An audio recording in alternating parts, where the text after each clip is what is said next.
This case is one of Korea's darkest cases involving a very famous athlete. Just like celebrities, athletes can have their own fan base and clubs. They're tall, they're charismatic and wealthy, and it seems like they would have the perfect life. And in today's case, this K athlete's crimes are still a mystery because he literally took his sins to the grave. So no one knows why he did the things that he did, why he had to wipe out his girlfriend's entire family. I'd love for you guys to dive in this case with me to figure out the motive and the mindset of Lee Ho-sung, South Korea's once praised baseball star. I'm also trying this podcast style to have better audio, so let me know if you guys actually like this style. It takes a little bit more to set up, but if it helps you guys to even focus more on the stories, let me know if you like just the regular version or if you don't mind this high quality mic. And it's super hot in here. When I have a mic, I cannot turn on the fan or open the door because it's gonna all come in. But it's summer and my gorilla hair is literally coming back again. That's one of the reasons why one of my favorite ways to shave is with Harry's. Thank you so much to Harry's for partnering up with me again. You know, I've been talking about Harry's for a very long time. It's the only shaver that I use because it is so affordable, it is high quality, and it gets so close to the hair follicles, so it makes a smooth, nice shave. They have 5 blades, it is a weighted handle with beautiful colors, so it moves and flows with every crack crevices that you want to cover. I gave one to my brother as well, and he loves it, and he uses it to shave his man beard. But for me, armpits, arms, my legs, bikini lines, it does not compare to one of those cheap ones that you use and just throw away. You could reuse this multiple times. All you need to do is replace the blade whenever it gets dull. Are you ready for the price, you guys? The trial set is only $3. You get the blade, you get the weighted handle, you also get their gel foaming, which is super smooth. You get so much for just $3 by going to harrys.com/GRAZYTV. Just by clicking on the link, it really helps me to continue making these stories. So thank you so much to all of my supporters, and get gel shave going, girls and boys.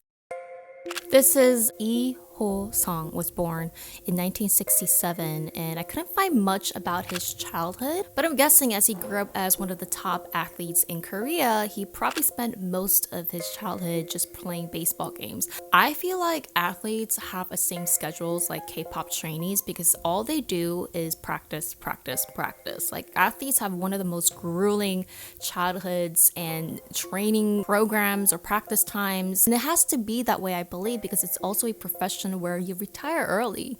You know, the human body ages from 25, so a lot of these athletes start from very young age, and you know, when they're still young, they retire. A lot of athletes quit school as well. But Lee was literally able to juggle everything. He even went to Unsolved University.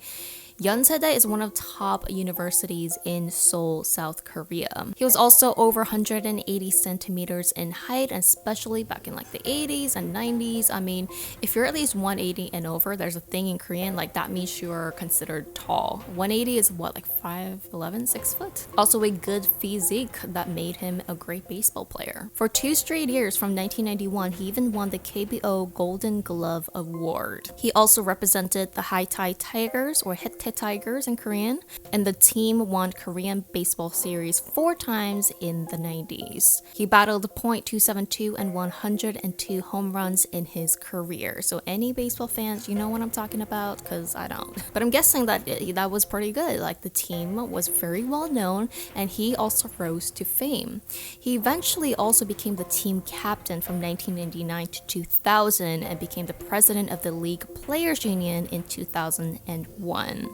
He officially retired at the age of 34 in 2001, and he truly became an all-star. Now, once he became a captain and a team leader, there were some rumors that he had a very hot-headed temper. It was rumored that he also didn't really have great relationship with his fellow juniors because he would be very, very strict with them. Also, a lot of rumors that he would be very bad to his juniors, using violence many of the times. And especially back then in any career field, there was a very bad senior and junior kind of hierarchy. But it just goes you to show the insight of what kind of negative personality Lee might have had behind closed doors.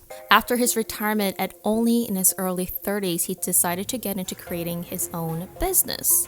And a lot of athletes actually, once they retire, they're still very young. They have their whole life to live and they don't know what to do. And a lot of them just have a lot of money laying around in their bank account. So they start doing a lot of investments and creating their own business. Lee started his own wedding ceremony company.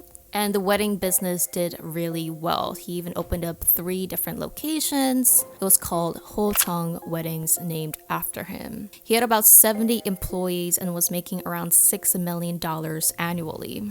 His fellow athletes and celebrities would have their wedding at his business, and he made a lot of money. Lee was also married and he had 1 son. Just keep that in mind, because it's about to get a little ugly. Their identities, relationships, and again, a lot of personal things about Lee is very, very little known, and I couldn't find much. Now, the story really starts in 2007 when Lee went to a tuna restaurant and he fell in love with the owner, and she was named Miss Kim, who was 46 years old. Things have escalated really quickly. He became more of a frequent customer, and eventually Miss Kim introduced Lee to her staff members in the tuna restaurant, saying that this was a person that she was going to get married to. Now, to remind you, Miss Kim was actually married as well, and she had 3 daughters of her own. 1 daughter 18, 17, and 11. So they were pretty grown up as well. But both of them seems to be in a serious relationship while still being married, although Miss Kim said that she had a very difficult relationship with her current husband and they were not in a good place. The restaurant staff remembers that despite Lee's very sharp features, I mean, let's not lie here, he pretty much looks intimidating kind of. But despite his looks, he was very good to females and was a typical masculine guy as described by the staff members. Lee eventually became very close to Kim's daughters. So close that they would even call him dad sometimes, which I thought was a little weird because they had their own father and they were still married. I guess they were kind of separated, living separately, because he would frequently visit their apartment as well. It just goes to show you that they were willing to call this guy Appa, their own dad. That's how close, and like they saw such a good personality or good side of him. Like, you don't just call anybody dad. Fast forward to February 18th, 2008, Miss Kim all of a sudden told her staff members, especially her tuna restaurant manager, that she was going to go on a vacation for a couple days. The manager said that, she's never been to a vacation, but thought, okay, like, have fun. She was only supposed to be gone for a couple days, but days went by. She never came back to a restaurant, and her own brother started to get really worried. Her brother started to call her every single day, and it was the 15th day, almost 2 weeks since she was supposed to go on a vacation, and still no contact from her. So Kim's brother called the police and they went to do a welfare checkup. When they went there, it was very small, but they did find some blood spots, especially on the bed. They had no other clues, but they did have a CCTV in their apartment, and looking into the tapes, the day that she told the staff that she was going to go on a vacation, around 9 p.m. they saw a man with a hat, with a mini wagon. He would go up to the apartment, then 6 minutes later came down with a large black bag. He would do this 4 times in the span of 30 minutes.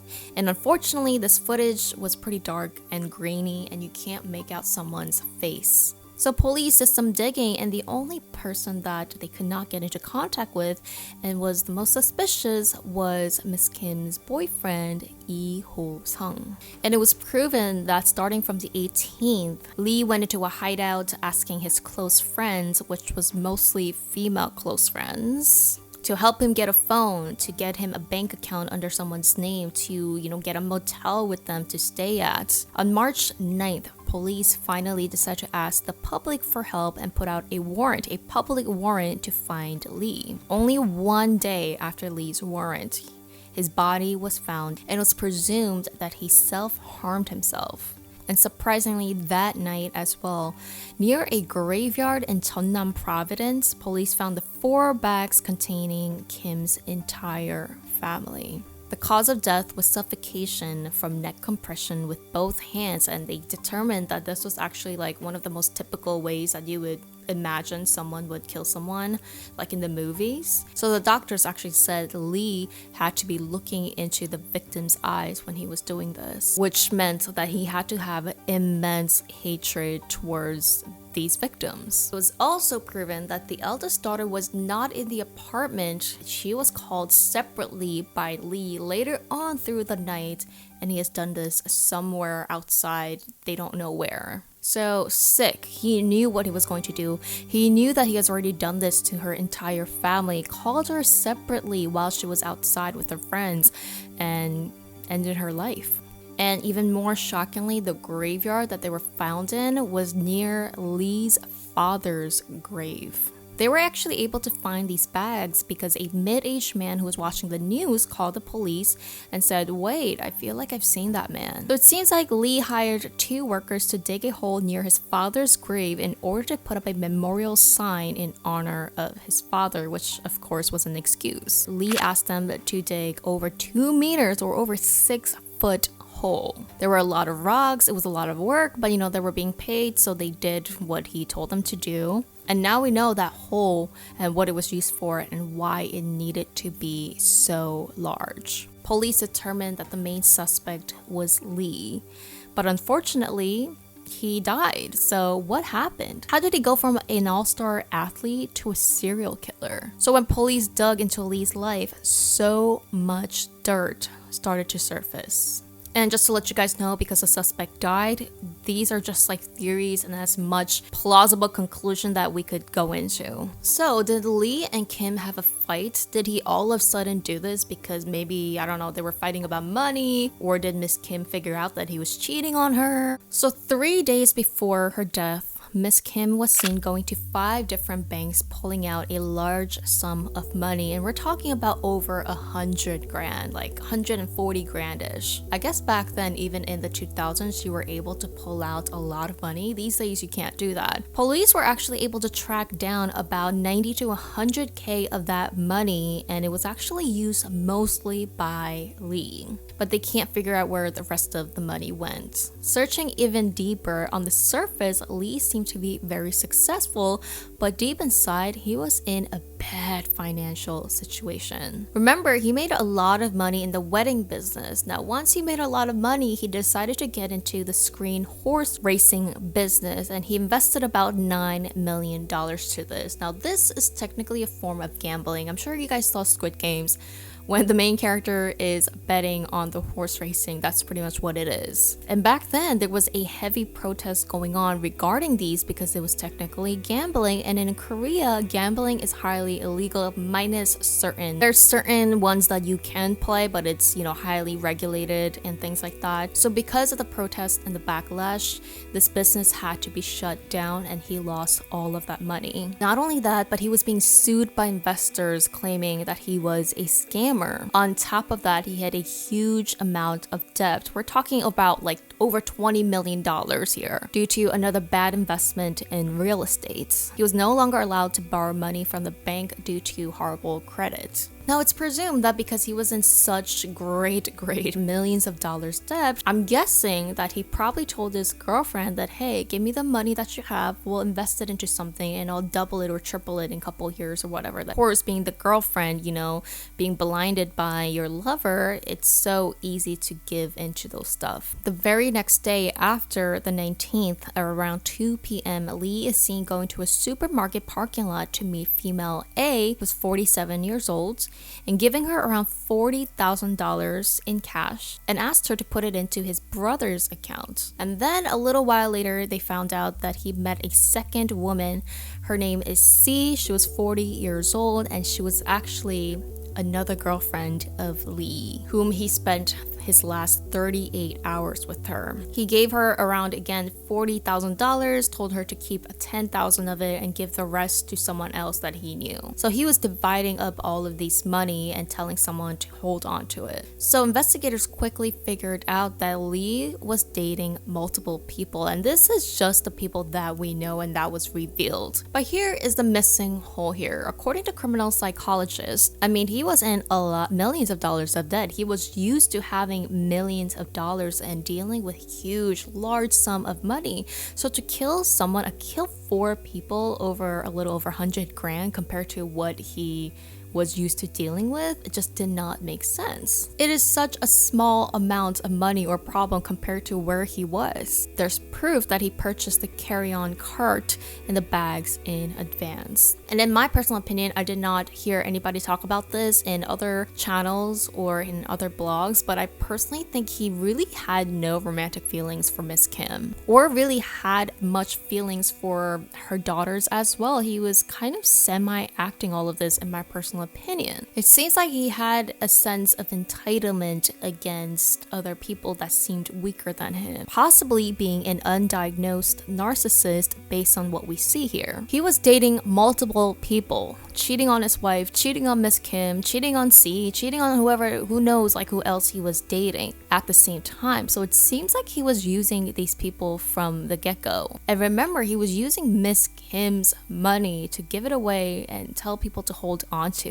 If this was someone that you really loved, a romantic partner, how could you really use money like that and give it away to other people? It's not even your own money. And what makes me believe that he was actually planning this the day that he met Miss Kim is he was 40 years old and she was 46. Sometimes women are older and men are younger, which is fine, but especially in the 2000s. She also had 3 kids. A man dating a woman with 3 kids is honestly a very difficult thing, especially in South Korea when trying to marry someone or date someone that already has kids is kind of frowned upon. He was dating other women, so what made him go for this woman unless she had such charismatic, unless he was like romantically infatuated by her? I'm saying I think he saw it from the get-go that he wanted to use people. And on top of that, he buried them near his father's grave, you guys. That does not explain someone with empathy. It just goes to show you how disconnected he was from people, I believe, from generally anyone that he came across. And that links back to the rumors that he did not have great relationship with his baseball juniors and that he used a lot of his anger and temper to try and control people. Now, the last 31 hours before Lee died, he was with his girlfriend C. It was said that actually they were spending their time at a motel, and while they were watching TV, obviously the news about Kim,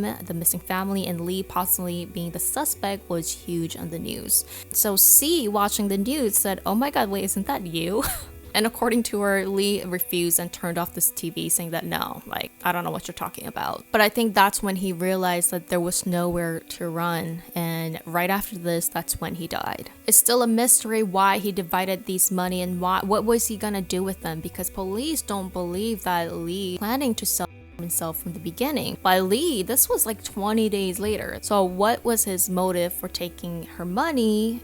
For what? That's the mystery here as well. According to C, she also doesn't understand why Lee did this, because she claims that even though Lee was in big finance trouble, he was not like uptight on his ass about money. Like, she explained that he had plans to pay back the money, which is usually usual for people who have dealt with a lot of money. They have like another investment plan, another thing that they're about to do. But in my personal opinion, you know, we can't really trust everything what C says, because a lot of psychopaths, you know, they show different characters to different people and have like 10 million different excuses that they told to all different people. So what he told C might not be exactly what he really was thinking in his mind. And when C questioned about the whole thing, did he really do this to Kim's family? Lee said, "I had to intervene. I had no choice," which is an interesting choice of word, intervene. So does that mean that more people were involved? Was he involved in something so dark that he really had to do it because it was ordered by someone else? Or was it something that he said to distance himself from his own sins and his own crimes, which is usually what a lot of criminals do. They want to kind of act as if they did not create this whole thing, that they were just involved and had to intervene in something that was already there. But forensic testings were done in Miss Kim's car and no other fingerprints were found, including no other suspicious phone calls by either party, so they didn't really find anyone that could have been involved in this except Miss Lee himself only. Another hole is, how did Lee do this to 4 people, like honestly 3 grown bodies here? He was seen going in and out around 9 p.m., which is very early. I mean, do people really sleep at 8-9 p.m.? Now I'm guessing that he told Miss Kim that they were gonna go on a vacation very, very early, so to sleep early, and that's why we found bloodstains on the bed. Although Lee was, athletic and big, I mean, you're talking about overpowering 3 people. Not one person called the police or anybody. And Lee had to do this one by one.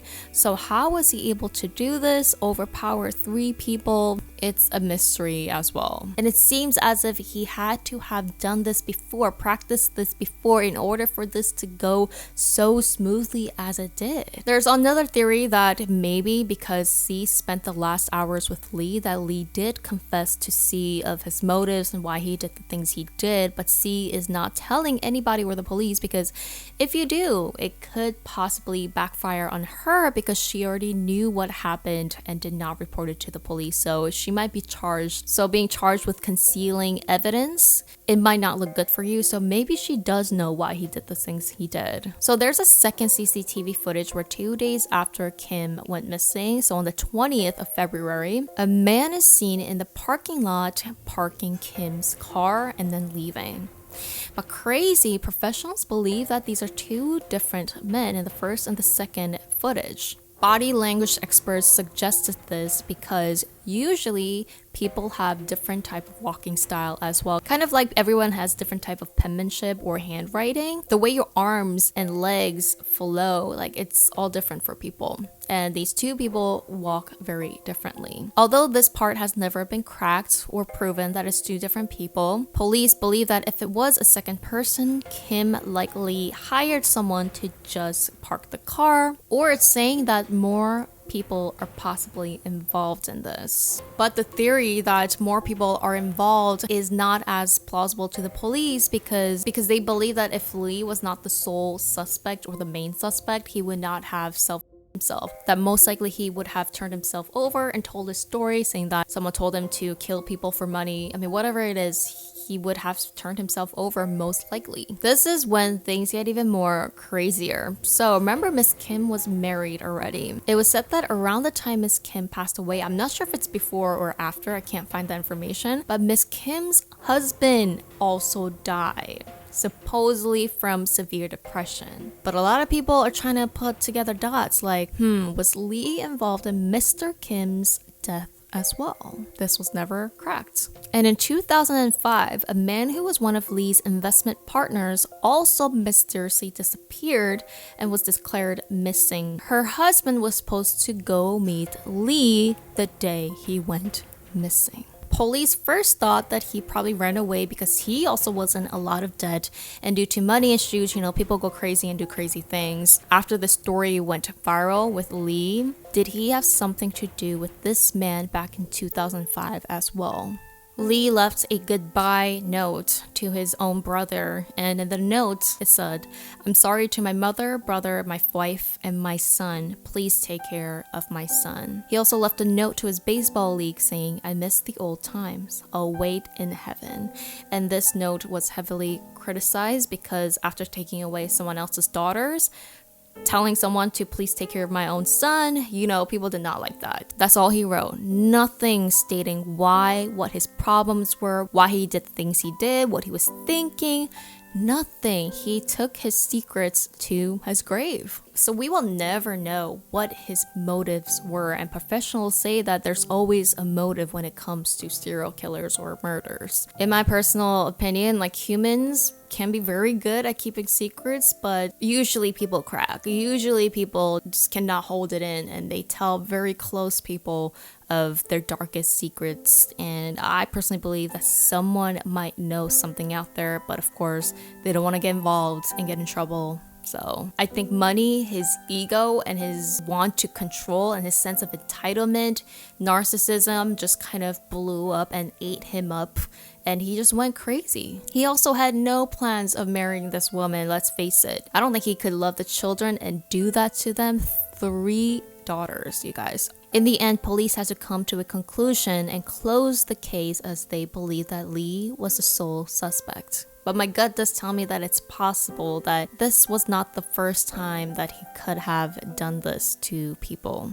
So what do you guys think really happened? I mean, the mystery really here is, why did he do this to Miss Kim and her entire family? I mean, what did she do that he just had to silence the entire family? Like, the only explanation in my head is that his, again, psychopath craziness, his anger and his frustration with like the situation that he was in just poured into other people, and he just went cuckoo. He just went crazy. I mean, sometimes you just don't have explanation for things, and that's why it's crazy. What was inside the mind of once this all-star athlete to a serial killer? Thank you so much for watching, and remember to check out Harry's, and see you in my next video.